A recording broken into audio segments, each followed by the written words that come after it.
여러분 안녕하세요.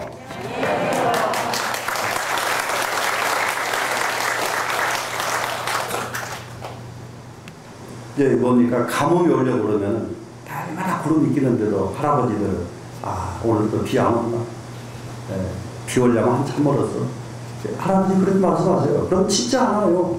금방 비 올 것 같이 구름이 쫙 있어서 비 올 것 같은데 나중에 보면 안 오거든. 그런데 비가 오려고 해보세요. 햇볕이 쨍쨍하는데도 이거 비 올 대비해라, 할아버지 그러시거든요. 그러시면 비가 옵니다. 근데 한 가지 더 옛날 어른들 그런 데서 아이들은 보고 듣고 배우고 그런 데서 예지력이 아이들도 생기거든요. 저기 6.25 때 제 얘기를 하나 드릴게요. 저희 할아버지가요, 바로 저희 동네에서 한 2km 건너 동네에 학교가 불어질렀어요. 이북 사람들이 와가지고 학교를 불질렀습니다. 불질르니까 할아버지께서 저희 아버님, 작은아버지 전부 부르시더라고요. 부르더니 저희 집에 이제 바로 뒤에 대나무 밭이 있었어요, 저희 집에. 그래, 대나무 밭으로 낫을 가지고 와서 대나무를 막 베라 오시는 거예요, 할아버지께서. 그래, 대나무를 베가지고, 그때가 이제 가을 9월달, 10월달쯤 됐을 때입니다. 그 집더미가 이렇게 논에 이렇게 쌓였는데, 그 집더미에다가 불을 딱 지르시면서 그 대나무 비어놓은 것을 갖다가 막 태우시는 거예요. 그러니까 총소리보다요, 대나무 터지는 소리가 더 똑같은 총소리예요. 그래서 왜 이렇게 하신가 했더니, 여기서 이렇게 해줘야 저 사람들, 저기도 불 질렀구나, 그러고 여기를 안 온다는 거예요. 안 오고 그냥 가버린다는 거예요. 진짜 그냥 갔어요. 2km 밖에까지 왔다가 저희 동네는 오질 않았어요.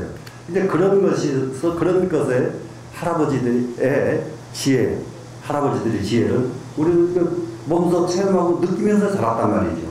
근데 여러분들 지금 어른들이 돼가지고 생활 속에서 여러분들은 자동차 몰고 가려면 너 차 지금 그렇게 가지고 가면 가다가 사구나, 이렇게 받고 이런 기회가 있어야 되는데 그런 기회가 없죠. 어른들이 막 사는 거예요 지금. 어른들이. 그래서 우리가 생활선, 그러면 박 살지 않는 것이 생활선이다. 박 살지 않는 것이 생활선이다. 그러면 막 살지 않는 것이 어떻게 생활선이냐? 관찰하면서 사는 것이 생활선이다. 이렇게 이제 이해를 하면 됩니다.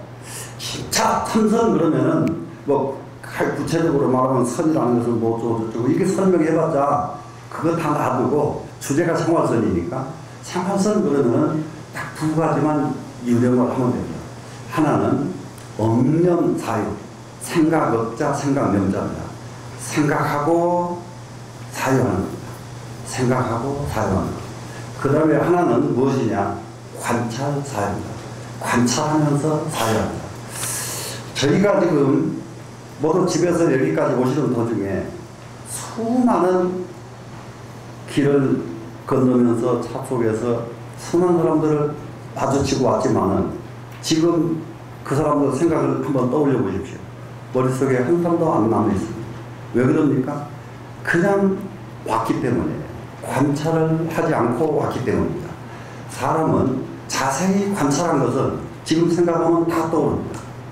그런데 우리는 언젠가부터 관찰하는 습관이 없어요. 그래서 해인사 갔다 온 사람에게 해인사 일주문에 뭐라고 써있습니까? 써있습니까? 물어보면 일주문에 뭐라고 써있어요? 이러지. 해인사를 갔다 오놓고도 일주문에 뭐라고 써있는지를 모르거든요. 그게 뭡니까? 우리 똑같은 생활하면서도 우리는 관찰을 안 하고 산다 이 말이죠. 그 유명한 왕호천축국 같은 이런 것은 자세히 그 천축국 내용을 보면은 어느 정도 이게 관찰력이 뛰어났던 분들이냐, 지나가는 길거리에서 하나하나 목격했던 것들을 놓치지 않고 기록할 수 있는, 그것은 어떻게 해서 그렇게 기록할 수 있을까요? 관찰하면서 갔기 때문에 지나갔던 길 이런 것들을 기록할 수가 있단 말이죠. 그런데 요즘은 우리가 일상생활 속에서 그게 너무 관찰력이 너무 없습니다. 최초에 인류가 문화가 이렇게 일어날 적에 뭐냐, 전부 관찰로서 문화가 일어납니다. 예, 최초의 이 문자가 나온 거예요. 무슨 문자, 무슨 뭐 수많은 얘기가 있지만은 가장 첫 번째 문자는 새 발자국이었습니다. 새 발자국, 독수리 발자국 다르고 비둘기 발자국 다르고 청새 발자국 다르고 달라요. 그러면 그 발자국을 보고 독수리 발자국이 이게 독수리 발자국을 여기다 표시해 놓으면은 지금 동네에 지금 적군이 들어왔다는 신호다. 이렇게 동네끼리 약속을 하는 거예요. 그러면은 가서 저기 할 거니까 위험하다 싶으면은 독수리 발자국을 그려놓고 오면은 야, 동네 지금 위험이 왔다. 이렇게 알게 만든 거예요. 예, 서로 서로 동네 사람들끼리 잔치 벌리게 이게 뭐야라 그러려면 비둘기 발자국을 딱 그려놓고 그러면 야, 지금 잔치 벌리니까 어디로 가자. 이렇게 새 발자국을 가지고 서로 의사가 전달됐던 것이 문자의 시작이에요. 문자의 시작. 근데 그렇게 해서 이제 문명이 시작이 되는데, 그 다음에 보세요. 지금 우리가 고기를 잡는, 뭡니까, 그 그물도 다르게 거미줄 보고서 거미줄에 나비가 붙고 뭐 돌이 붙어 있고, 그럼 그걸 거미들을 먹고, 이걸 보고서 거미줄처럼 똑같이 만든 게 그물인데, 그 그물은 지금까지도 똑같이 거미줄이잖아요. 근데 그물이 그냥 만들어진 것이 아니란 말이야. 이 거미줄을 보고 만들어낸 것이 이 그물이었다. 이게 자동차를 봐도 그렇고 전부가 그렇습니다. 이 배를 만드는 것도 그렇고 전부 관찰, 자동차 이게 나무 둥어리가 굴러가는 걸 보고 거기에다가 뚜껑 덮어놓으니까 자동차가 된 것이고, 예, 나무가 써가지고 비놈이 둥둥 떠가는 걸 보고 그래서 속이 비면은 뜨는구나 해가지고 속을 비게 해서 만든 것이 배고, 뭡니까? 전부 관찰이죠. 관찰. 그러면 지금 여기에서 이제 정밀한 최고의 이 과학도 결국은 관찰 사유예요. 예, 과학자들의 마지막 관찰 사유. 얼마만큼 관찰력이 정하겠느냐? 얼마만큼 관찰력이. 그렇기 때문에 과학자가 사유만 해가지고 과학이 발명을 하는 것이 아니라 정확한 관찰을 하고 사유를 해야, 이래야 이게 그야말로 이게 이 세상에 있지 않은 것을 새로 발명해낼 수 있는 힘이 거기서 나오거든요. 이게 관찰 사유입니다. 관찰 사유. 그래 이제 우리가 지금 생활 속에서 항상 너무 바쁘니까 너무 바쁜 데서 한 번만 딱 멈춰서 관찰하고 그리고 한 번 생각하고 이런 습관을 들이는 것, 이것은 뭐냐? 이것을 수행이라고 해요. 절에 다니면은 한번 보십시다. 팔만대장경 속에 수많은 좋은 말씀이 얼마나 많은지 몰라. 근데 그래서 머릿속에 달달달달 외웁니다.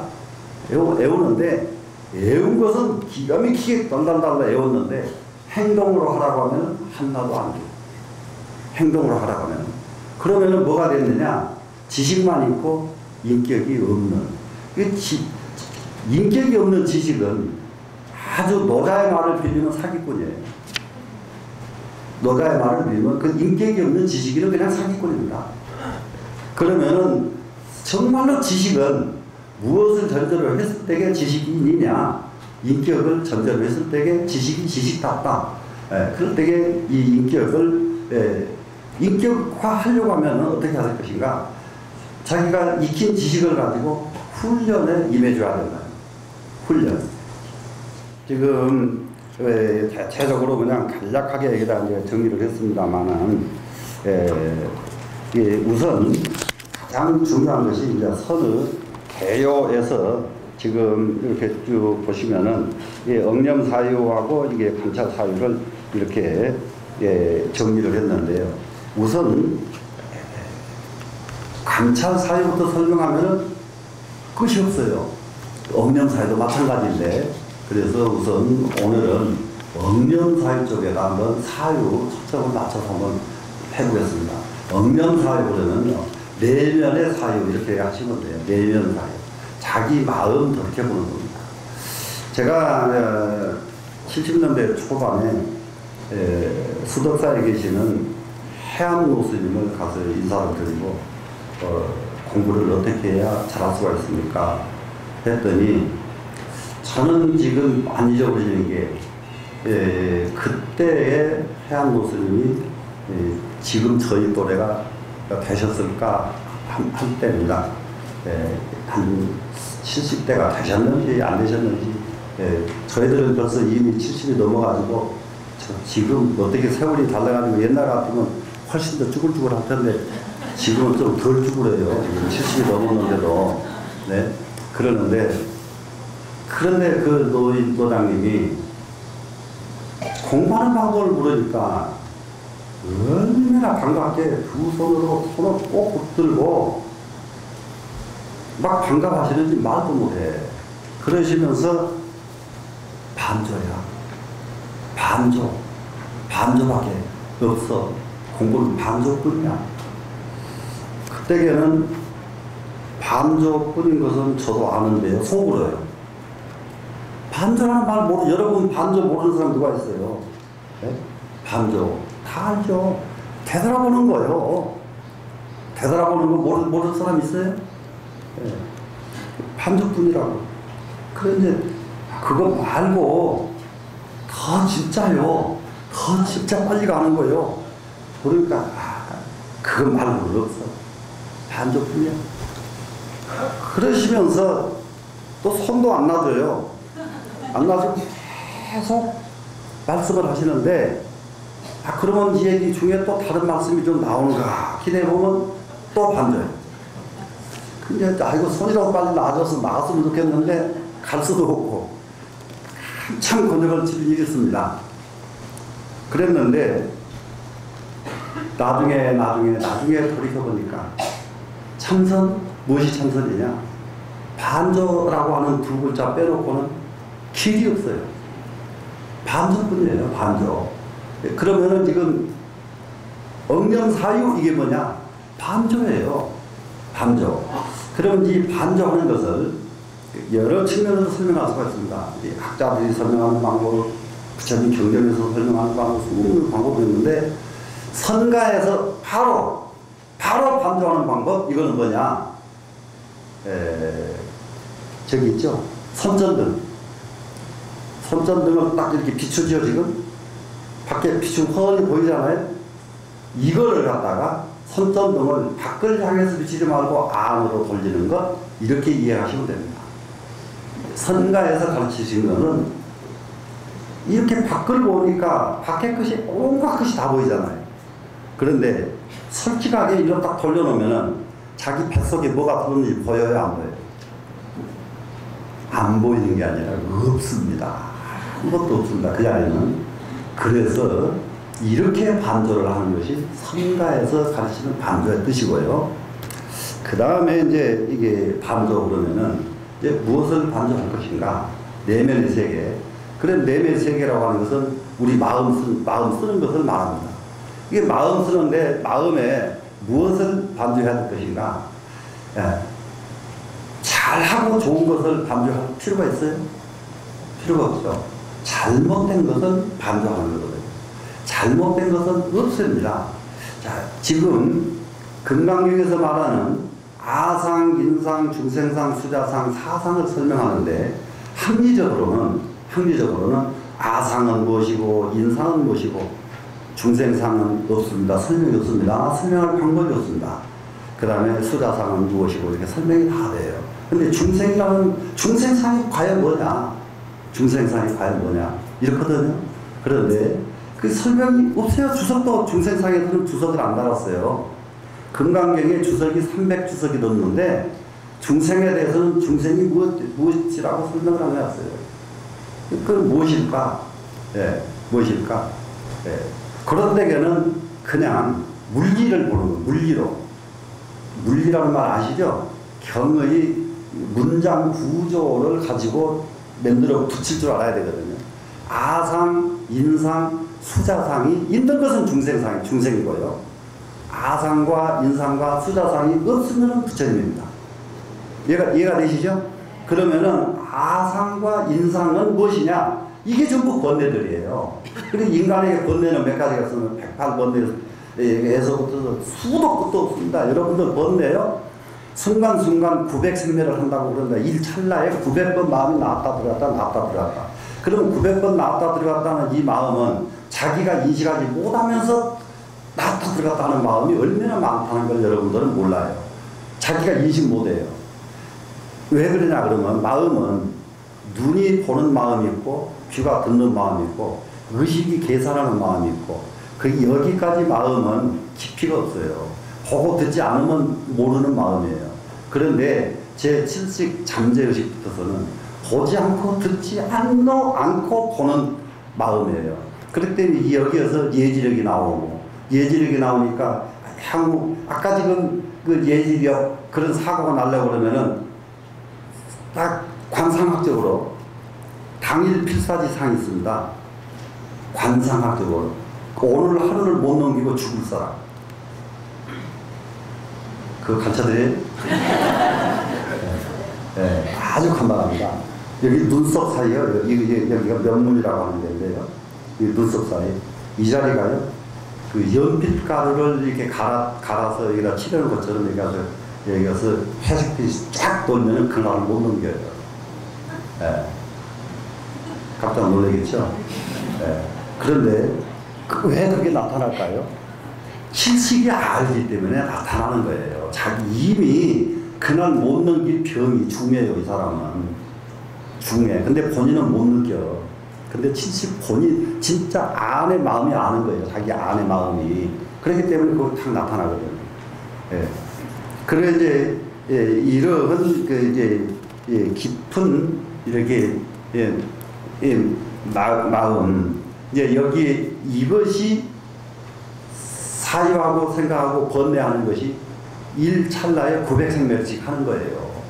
여기는 시공을 초월해요. 이 마음은 상상할 수 없는 마음이 작용을 합니다. 그런데 본인이 못 느껴요. 본인이 느낀 것은 제6 의식이 작용하는 것만 본인이 느껴요. 의식이 작용하는 것만. 그러면은 의식이 작용하는 것이 이것이 108번뇌가 있고 많은 번뇌가 있는데 그 중에서 가장 대표적인 번뇌 그러면은 6번뇌라고 그럽니다. 이것을 근본 번뇌 6가지가 있습니다. 근본 번뇌 6가지. 근데 이건 너무 잘 아시는 거예요. 무슨 생활선 하다가 말고 6번뇌를 설명하고 이러냐 혹 이럴 수가 있는데 이걸 떠난 참선은 없기 때문에 이 말씀을 드리는 거예요. 예? 6번뇌를 떠난 참선이 없어요. 6번뇌가 뭡니까? 탐, 진, 시, 만, 의, 악견. 이 6가지입니다. 그래 이 6가지 마음인데요. 탐욕에는 우리가 지금 경전에 나와 있는 것만 해도 오욕이 아주 대표적인 탐욕이죠.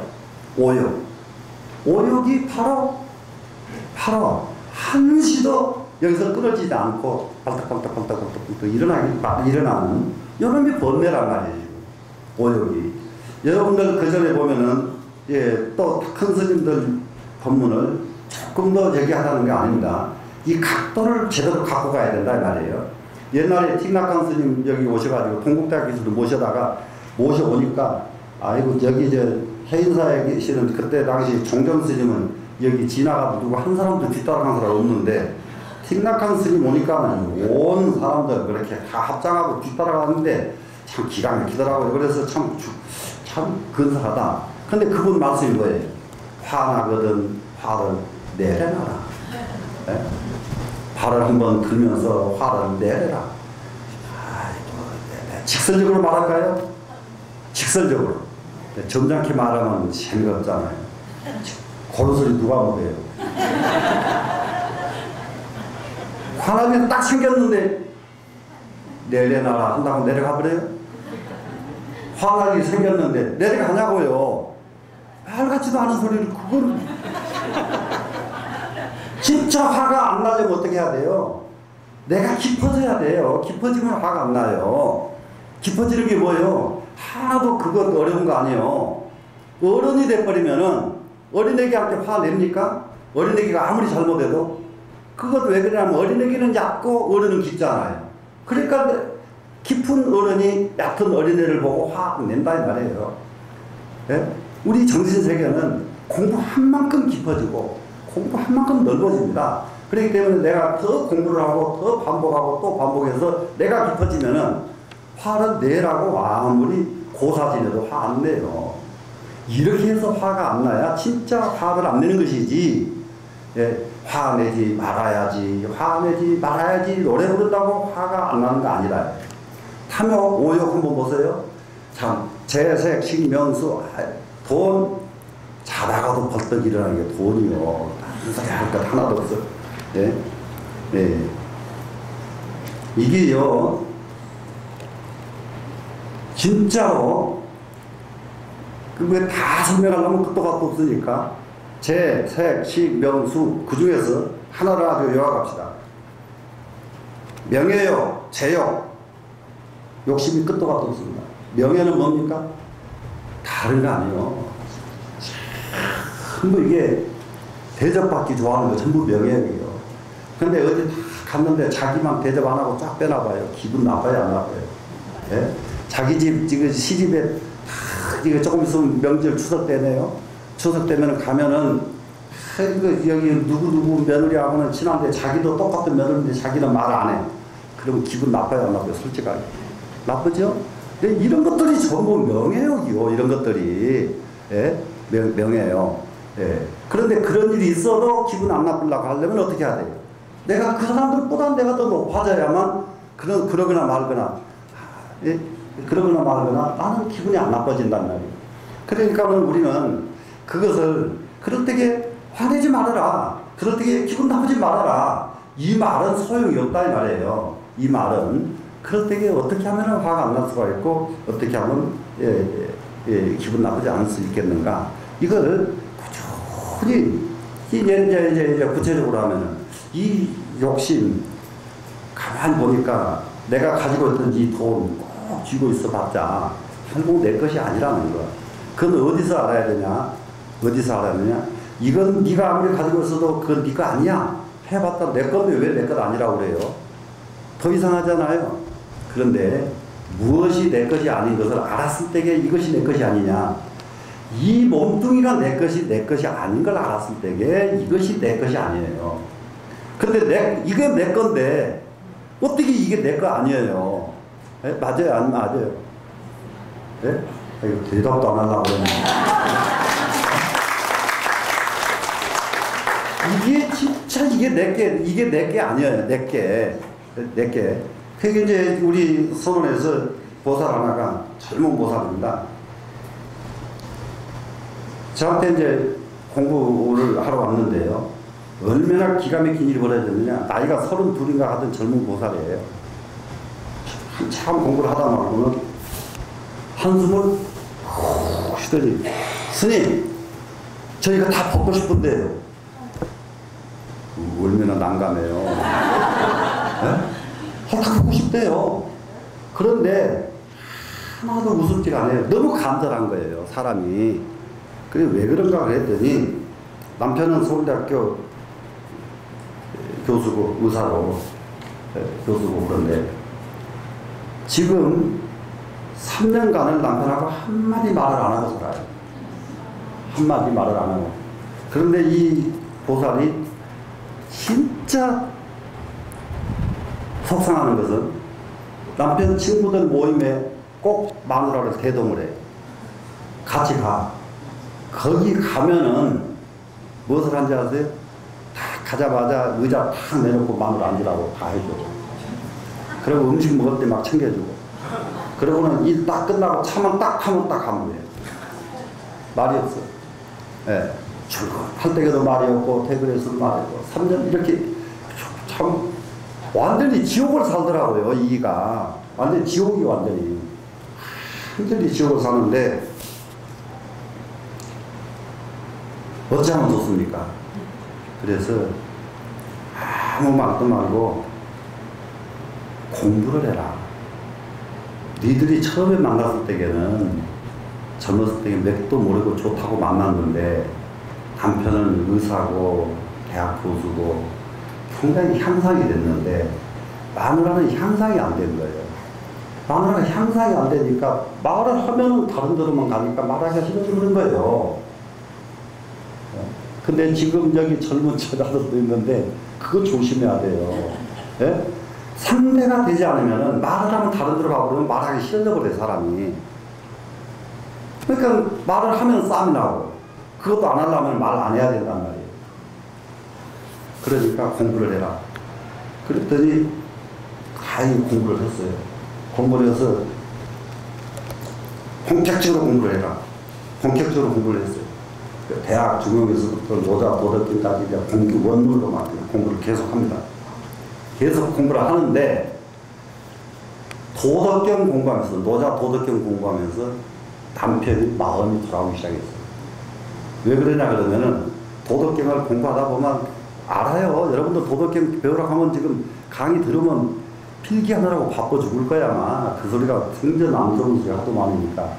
그러니까 빽빽하게 하늘에다가 필기를 해놓고 책상에 딱 놓고 나갔다 들어가니까 생전 자기 물건에 손을 안 대던 사람이 도덕경이라는 책이 이렇게 책이 도덕경이잖아요.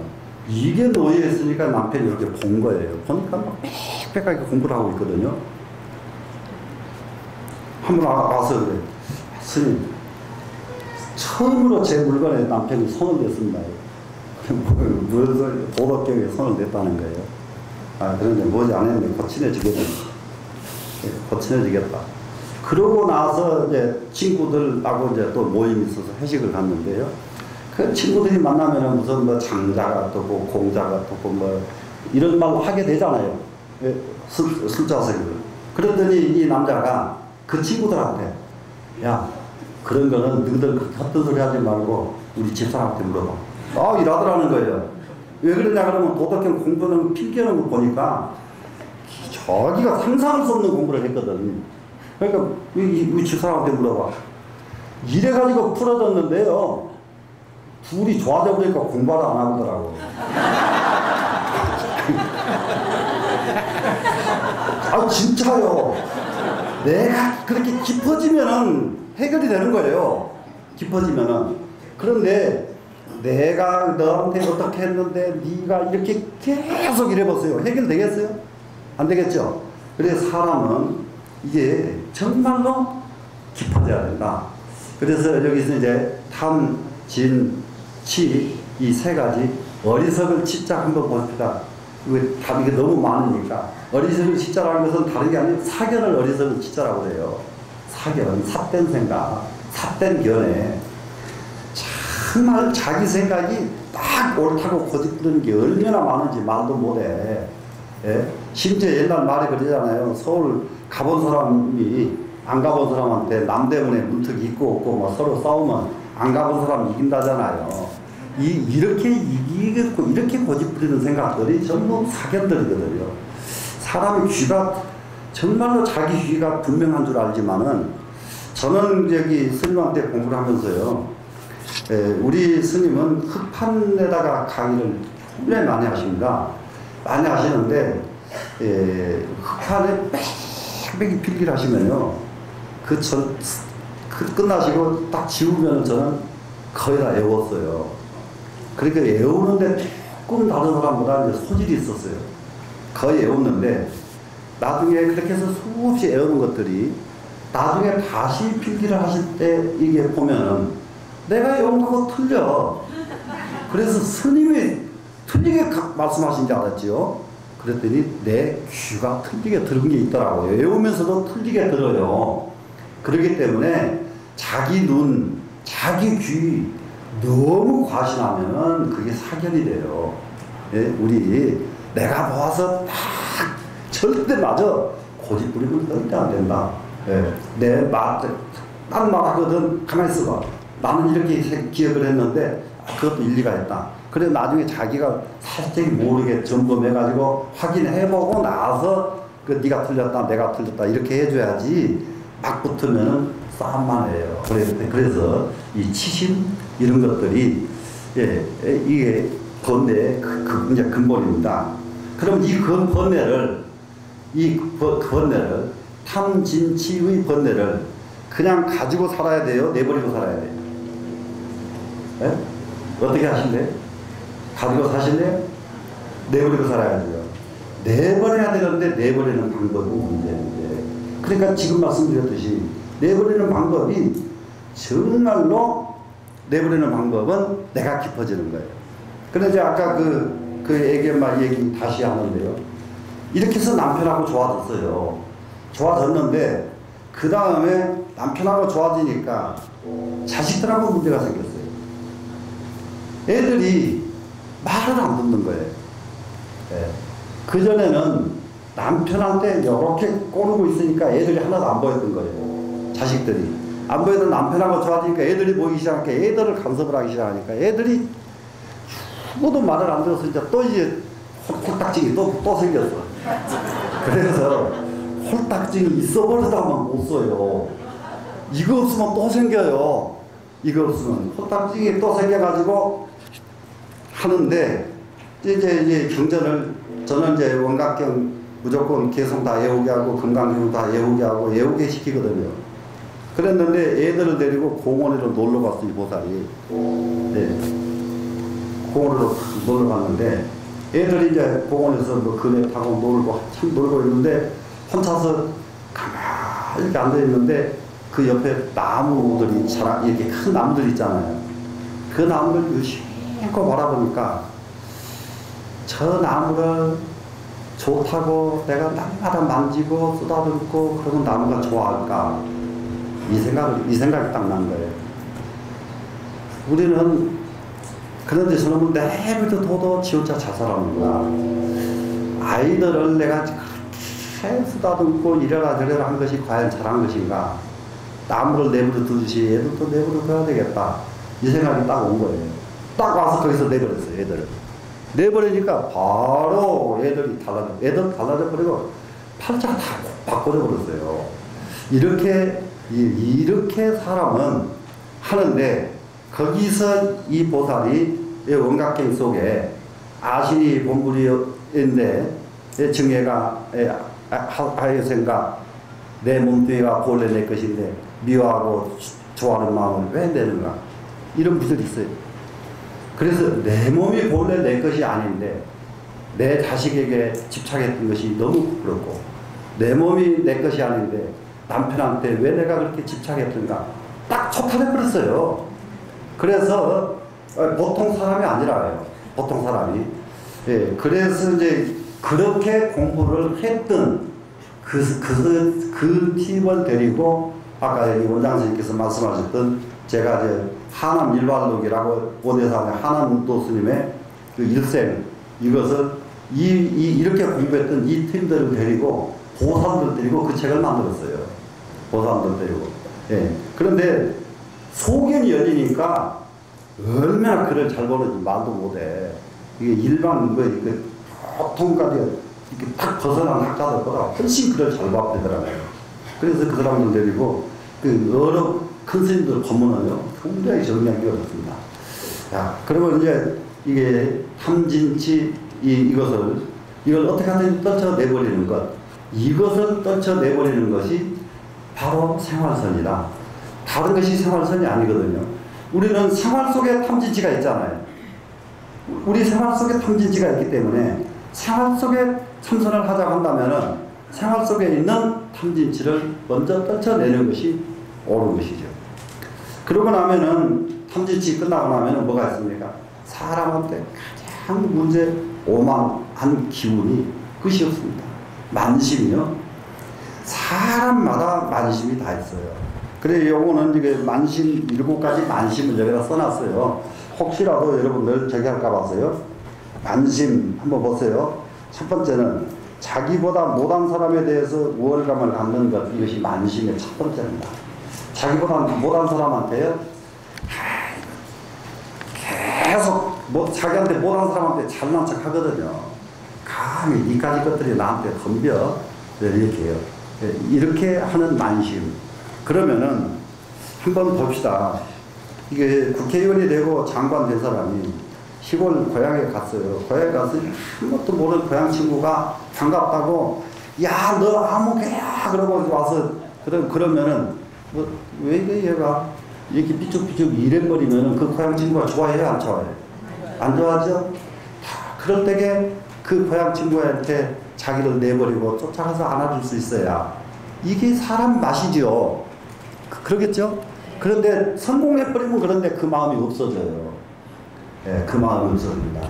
그리고 이제 또 이게 이제 굉장히 지식인들의 병이 이것이 또 많아요. 지식인들은 자기 안 알아주고 지식인들 어디 갔는데요. 자기 자리 제자리 딱 앞에다가 이게 준비 안 해주면요 그 자리에 앉지도 않고 가버립니다. 예. 예. 근데 저도 옛날에는 그랬어요. 옛날에는 가서요 자리 딱 없으면 저 가버려요. 예. 근데 지금은요 자리 안 주는 게 얼마나 좋은지 모르는 거예요. 그냥 없으면요 참 뒷구정에 그냥 앉아서 행사 참석하고 가면 돼요. 자기 내버리고 살아면은 그리고 왜 나한테 이렇게 했느냐 이 마음이 진짜 안 우러나야 돼요. 여러 가지 이유를 생각해 보면 다 있어. 예. 이 오면 안 될 놈, 되기 싫은 놈이 왔으니까 앉을 수도 있고, 또 잊어버리고 앉을 수도 있고, 뭐 다 놔둬버려야 돼요. 놔둬야 돼. 그래서 이 만심이 여기서부터서, 그 다음에 만심 한번 보세요. 과만 보세요. 자격이 똑같은 사람에 대해서 우월감을 하는. 동등한데 저 사람보다 내가 나아요. 대체적으로 친구 간에 꼭 보면 자기 학교 동창 옆에서 누가 칭찬하면 걔가 근데요 꼭 말해버리거든요. 예, 다 좋은데 걔가 이래요. 꼭 이래버리거든요. 왜 그럴까요? 걔보다 지가 낫다는 것을 보여줘야 되니까. 똑같은데 자기가 더 낫다고 보여줘야 되거든요. 그래 이제 그 다음에 이게 만과만이 있습니다. 자기보다 나은 이에 대해서 우월감을 갖는 마음인데요. 자기보다 나은 사람을 놓고 절대 승부를 안 해요. 참 예단 그거 많이 합니다. 내가 텔레비를 한번 보니까 그러더라고요. 보니까 자기 얼굴 딱 보더니 내가 꾸미기만 좀 꾸면은 그래도 괜찮지 않아? 안 꾸며놓으니까 이렇지. 별로 아니더만 꾸며봤자 별거 아니겠더만은 자기 생각으로 꾸미기만 하면 더 나을 것 같이 느끼는 거예요. 예? 이거요. 더 그 사람은 자기보다 나은 사람은 얼굴로 살고 나는 마음으로 살고 딱 이렇게 정돈이 돼야지요. 예? 안 그래요? 근데 꼭 그냥 자기보다 훨씬 나은 사람한테 꼭 막 이기려고 덤벼들거든요. 예? 근데 그런 것만 그런 게 아니라 외형만 그런 게 아니라 내적인 마음도 그런다고요. 마음도 그래. 그 다음에 이제 아만이 나왔죠. 자기의 능력을 과신하죠. 다른 일을 그리고 업신여깁니다. 여기서 이제 한 가지 다섯 번째 정상만이라는 게 있는데요. 모르면서 아는 척 하는 사람. 야, 이게 진짜 몽둥이감이거든요. 또 없으면서도 있는 척 폼 잡고 있는 사람. 예, 이런 것들입니다. 예, 깨닫지 못해놓고 자기가 깨달았다고. 이게 이제 이 증상만요. 어디가 많으냐. 이게요. 사교 교주들이 전부 증상만자들입니다. 사교 교주들이요. 그래가지고요. 자기는 뭐가 된 것 같거든요. 거짓말도요. 반복하면 진짜로 느낀대요. 거짓말도. 자기는 예를 들면 하나님의 무엇을 받았다고 그러거든요. 아이고, 받길 뭘 받아요. 예? 받았으면 불량이 안 죽었지. 맞아요, 안 맞아요? 근데 자기는 받았다고 그러는데 받았다고 하다 보니까 진짜 받은 사람으로 느낀다니까요. 이게 증상만이에요. 아주 자기가 못 깨달아 놓고도요. 나는 깨달은 사람이라고 얘기하면은 계속 반복하면 진짜 자기가 깨달은 사람처럼 착각을 해요. 예, 그래가지고 아무한테라도 그런 소리 하다가 이제 큰 고령 당하죠. 비열만이 있습니다. 비열만. 여기다 비하만이라고 써놨는데 비열만인데요. 이거는요. 권력이 높은 사람한테요. 아부하면서도요. 속으로는 이 자식 내가 너한테 아버지 할 수 없이 아부는 하지만은 내가 이렇게 이빨 갈면서 아부하는 건 비열만이에요. 이게 정말 진심으로 안 사는 사람들이에요. 예? 비열한 만심. 그 다음에 이제 일곱 번째 사만이네요. 이게 삿된 만심인데 이 사만도 마찬가지입니다. 사만도 자기가 위가 그 위가 아닌데 그 위를 얻은 사람이라고 자기가 정말로 최고의 공자와 같은 사람이라고 착각을 하는 사람. 자기가 아랑가를 증득했다고 착각하는 사람들. 이런 사람들이 이 불교 쪽에는 적어요. 이게요. 전부 사교에 가면 전부 이래요. 사교. 그래서 이 사교에 빠지면은 여러분은 진짜 벗어나올 길도 없어. 근데 이 자리에 다 와서 이렇게 진짜 공부를 하시니까 여러분은 얼마나 성분이 좋은 분인지 말도 할 수가 없습니다. 그래서 이런 이게 만심이 무엇을 방해를 하겠습니까? 내 마음을 안정을 갖다 줘요, 못 갖다 줘요? 못 갖다 주죠? 안정을 갖다 주지 못하고 이 만심은 계속해서 반복해가지고 내 공부를 깊게 할 수가 없게 만들어버리고 그래서 우리는 이 만심을 내버려야 됩니다. 그러고 나서는 이제 그 다음에 의심인데 의심병은요, 부정적인 시각, 이것이 굉장히 중요합니다. 지금 우리나라에 지금 부정시각이 너무 지금 팽배했거든요. 그래서 이것은 지금 이게 의심병 없애기 운동은 벌어져야 돼요. 그래서 이 운동이 벌어지면은 뭐냐 그러면 부정적인 시각 안 갖기요. 긍정적인 시각 갖기 운동을 벌려야 됩니다. 이게 아까 이게 만심도요. 도도 안 통해놓고도 통했다 하면 통한 것처럼 느껴보듯이 정말로요.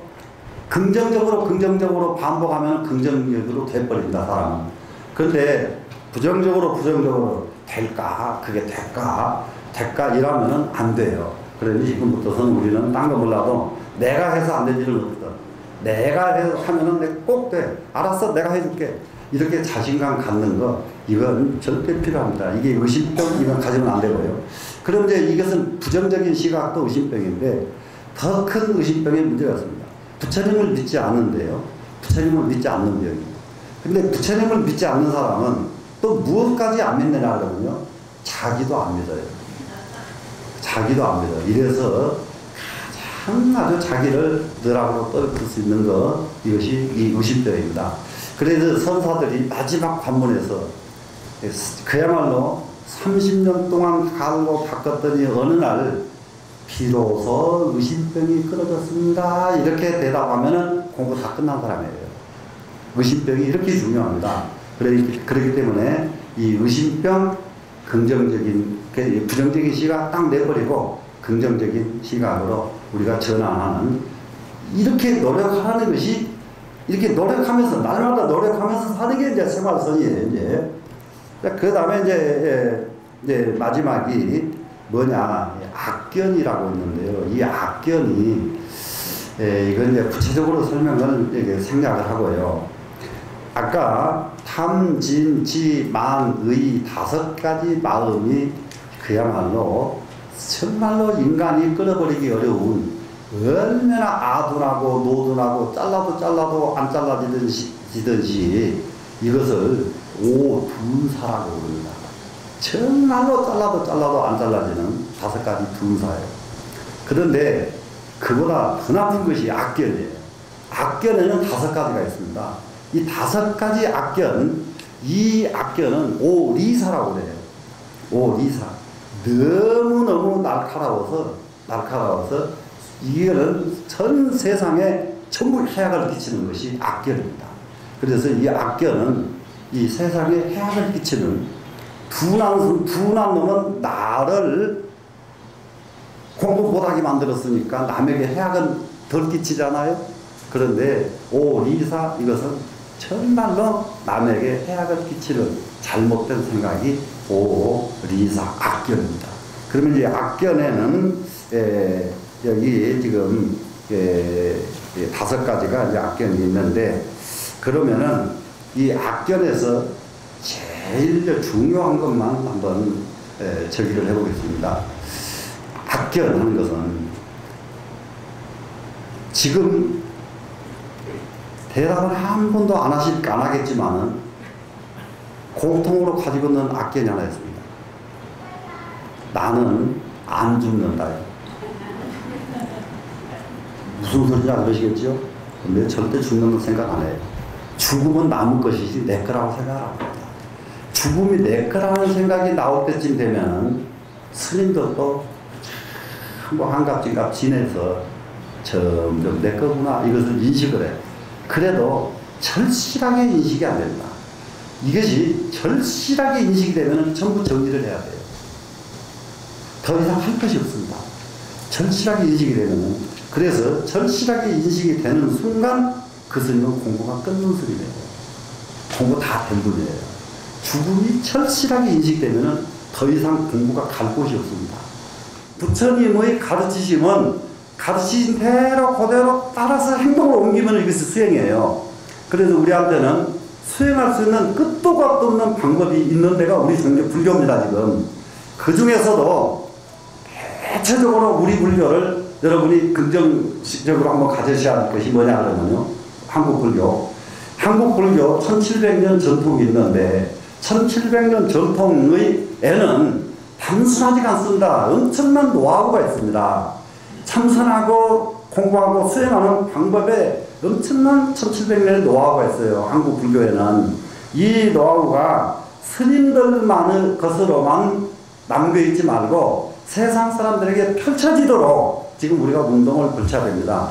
그래서 여러분들도 스님들만 전유물이 아니고 우리도 그걸 따라가겠다고 여러분들이 발심을 하셔야 돼요.